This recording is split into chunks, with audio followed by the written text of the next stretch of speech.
seluruh anggota Komisi 12 yang saya hormati, yang mewakili Dirut, beserta seluruh direksi holding dan Dirut subholding, beserta seluruh jajarannya. Yang mohon maaf saya tidak sebut satu persatu karena banyak sekali belum hafal, Pak. Yang di depan-depan hafal, Pak, yang belakang belum hafal. Pertama-tama kami memberikan apresiasi terhadap kinerja Pertamina, yang tentunya Pertamina merupakan salah satu andalan kita dalam rangka pemenuhan kebutuhan minyak dan gas. Oleh karena itu, tentu kita ingin mengetahui secara mendetail dalam konteks fungsi pengawasan kita, mendorong agar kinerja Pertamina terus meningkat. Dan tadi disampaikan ada beberapa hal penting. Pertama, hulu ya Pak ya, hulu ini kan terkait dengan tentunya blok ya. Kita selain mohon maaf kalau ada yang selingan interaktif saya langsung saja ya pimpinan. Selain di dalam negeri, kita punya blok juga di luar negeri ya Pak Holik. Ada juga ya Pak, di negara apa Pak? Siapa tahu Pak tadi berminat mau meninjau tuh Pak Reno, saya dengar di belakang Pak Aljazair ya, ada beberapa negara? Kita ada di 12 negara Pak. Apa? Ada di 12 negara. 12 negara yang cukup besar ininya, ada 5 besar ininya, penghasilan barrel per harinya di mana? Paling besar produksi ada di Irak, hampir 100.000 barrel per hari. Irak tuh Pak. Irak habis itu? Ada di Algeria, sekitar 35 secara total porsi kita. Apa yang kedua Pak?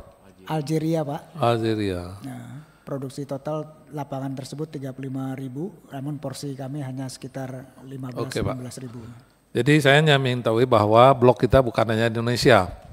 Blok kita selain Indonesia ada luar negeri, nanti kita atur secara khusus lah. Kalau di rapat ini kita tidak mungkin mendalaminya. Apalagi pemerintah sekarang dalam rangka untuk menaikkan lifting. Target 1 juta lifting ya Pak, kalau nggak salah ya pemerintah, tapi bukan dari Pertamina aja, dari seluruh K3S. Kemudian yang selain hulu, Pertamina ini apalagi Pak? Kalau diurut, kalau hilir kan paling terakhir, hulu, dari hulu terus diangkut gitu ya Pak. Ini saya mau merasionalisasi pikiran saya Pak, dari hulu kemudian di bawah ya. Itu namanya perusahaannya yang Pertamina Shipping ya, apa? Pertamina Shipping. Ya. Pertamina International Shipping Pak. Pertamina International Shipping ya. Kemudian baru ada kilang kita. Betul Pak. Kilang kita sekarang yang sudah dari zaman saya Komisi 7 dulu, sudah dari dulu kita ada namanya, zaman saya dulu tuh namanya Direktur Mega Proyek Pak, saya masih ingat dulu tuh Pak. Saking besarnya proyek-proyek kilang ini, sampai sekarang realisasi kilang kita bagaimana Pak? Sudah mengembirakan? Kapasitas produksi kita sudah bukan yang kilang baru Pak, yang mau kan kita akan meningkatkan kapasitas kilang kita. Kalau yang lama kan sudah ada beberapa yang sudah di-upgrade juga, ditingkatkan. Terus ada juga yang kerjasama dengan Rusia ya, Rosneft segala macam kan. Ada beberapa juga, ada juga yang dari Arab, Aramco dulu ya, waktu zaman dulu ya. Saya coba ingat-ingat lagi. Nah, ini juga tolong nanti disampaikan secara umum saja bagaimana prospek peningkatan kapasitas kilang kita dan targetnya kapan. Dari yang sebelumnya kilang kita bisa mengolah sekian barrel per hari, ditargetkan tahun berapa bisa meningkat menjadi sekian barrel per hari.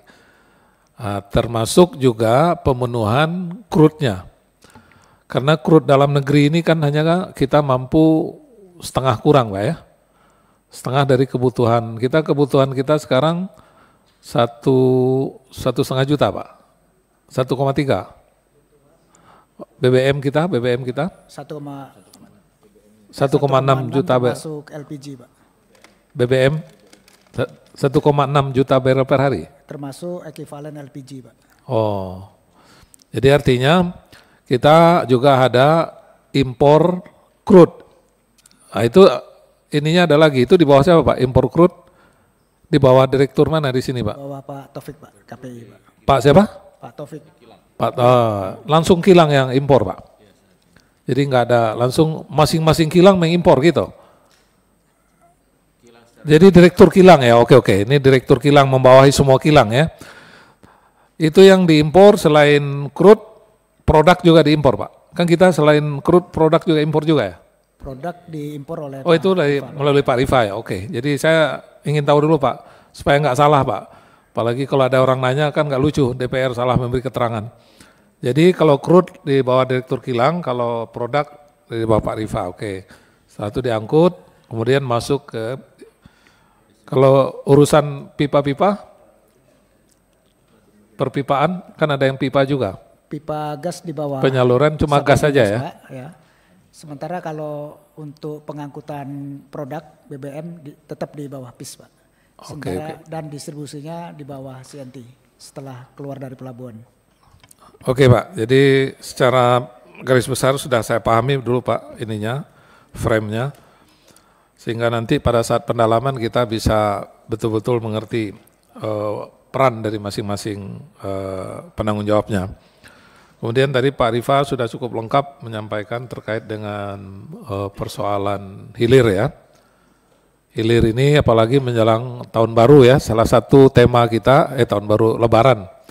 Salah satu tema kita adalah kesiapan Pertamina melayani masyarakat pada saat Lebaran, baik minyak maupun LPG.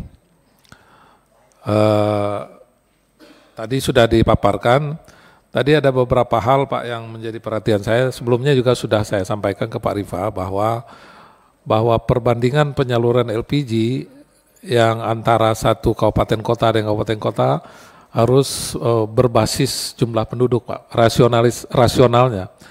Jangan sampai ada satu daerah dengan penduduk yang hampir sama tapi jumlah LPG yang di sana itu bisa sampai 2 kali lipat sehingga itu kecenderungan dikirim ke tetangga. Itu aja yang salah satu perhatian saya nanti Pak Rifa supaya dijalankan oleh masing-masing GM dan SAM di daerah masing-masing. Rasionalisasi penyaluran LPG yang berbasis jumlah penduduk ini. Minimal kan kita bisa lihat dari perbandingan jumlah penduduk dulu. Kemudian terkait BBM seperti yang disampaikan oleh Pak ini tadi Pak Ramson, kita juga sebetulnya sudah merencanakan fungsi pengawasan kita. Nanti kita atur ya dengan BPH Migas. Karena BPH Migas adalah salah satu yang mempunyai fungsi pengawasan sesuai dengan undang-undang dan Pertamina sebagai pelaksana. Khususnya tentu BBM subsidi yang dari tahun ke tahun kecenderungannya meningkat. Apalagi subsidi BBM non subsidi ini semakin mahal ya, khususnya solar ya. Tadi disinggung juga masalah FAME.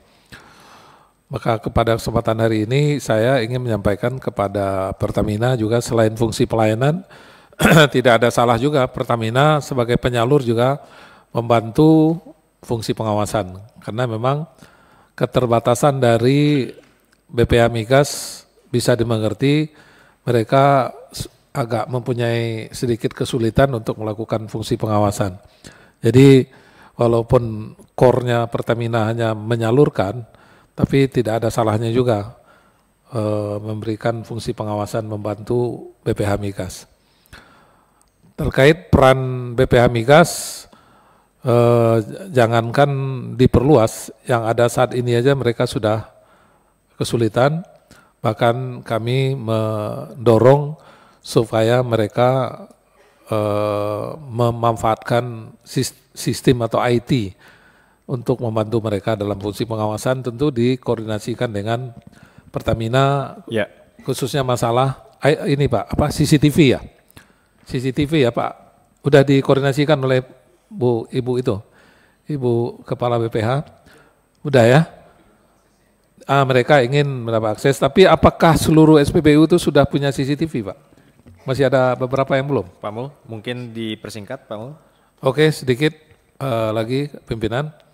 Kemudian terkait masalah Sumatera Barat, Pak Direktur Infrastruktur, Pak Alfian yang sudah lama sekali kita kenal. Rasa-rasanya Sumatera Barat itu juga perlu juga Pak dibikin semacam studi kelayakan untuk bikin depo satu lagi Pak. Sekarang kan kita hanya mengandalkan Teluk Kabung aja Pak. Jangan sampai terjadi nanti gempa besar di Sumatera Barat, deponya tidak berfungsi, kita tidak ada alternatif. Apalagi memang daerah pantai Sumatera Barat itu kan rawan gempa. Dan diramalkan terjadi suatu saat gempa besar, kita belum tahu. Makanya kita ingin juga punya depo cadangan seperti daerah lain. Kalau nggak salah Pekanbaru itu deponya ada Riau itu 4 ya? 4 ya Pak ya? Dumai, Pekanbaru, Siak apa? Oh ya, jadi 4 ya? Jadi kalau Sumbar nggak usah 4, cukup 2 saja, ini aspirasi ini Ketua. Jadi apakah sudah ada studi kelayakannya Pak Alfian? Nah, nanti kita tindak lanjutin ya Pak Alfian ya. Ini salah satu kunci dari aspirasi kita di Sumatera Barat untuk merealisasikan depo, karena depo yang ada sekarang juga sudah sangat lama dan juga rawan juga bencana, jadi ke depan kita akan masukkan hal ini.